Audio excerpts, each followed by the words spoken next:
On November 11, 1944, in the commune of Toul in northeastern France, an American firing squad executed Ysef Vender, an 18-year-old Polish youth of Kashubian origin accused of espionage.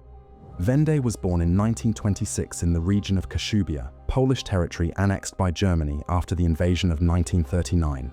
Like thousands of Kashubians classified by the regime as partially Germanizable, he grew up under National Socialist indoctrination, and in the final phase of the conflict, after being recruited into the Wehrmacht, he became another expendable cog in the increasingly desperate German war machine.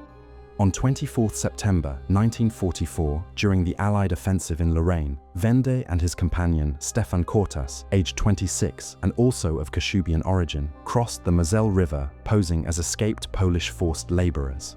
Their mission was to gather information behind American lines and return the same day. Apart from civilian clothing provided by their company commander, they received neither preparation nor specialized training, and as might be expected, the operation failed almost immediately. After infiltrating the American rear, they were detained by a patrol.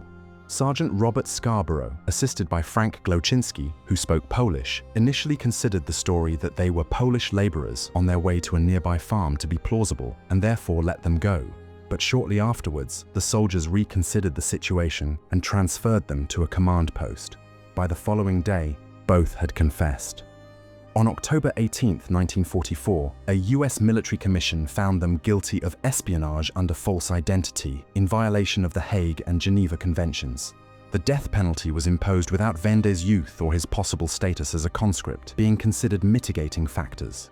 For the American authorities, espionage represented a potential threat capable of costing numerous Allied lives if the information reached the enemy.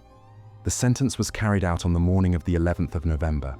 Vender was executed first. He was led into the courtyard of a farm in Toul, attended by a priest. After a brief prayer, he was prepared for execution, and the firing squad carried out the order. His body was then wrapped in a sheet and carried on a stretcher to the burial site. Minutes later, Cortas met the same fate. The case of Ysef Vender embodies the dilemma between individual responsibility and ideological coercion. Did he act out of personal conviction or under the pressure of a system which in the final stages of the war did not hesitate to instrumentalize adolescents and even minors?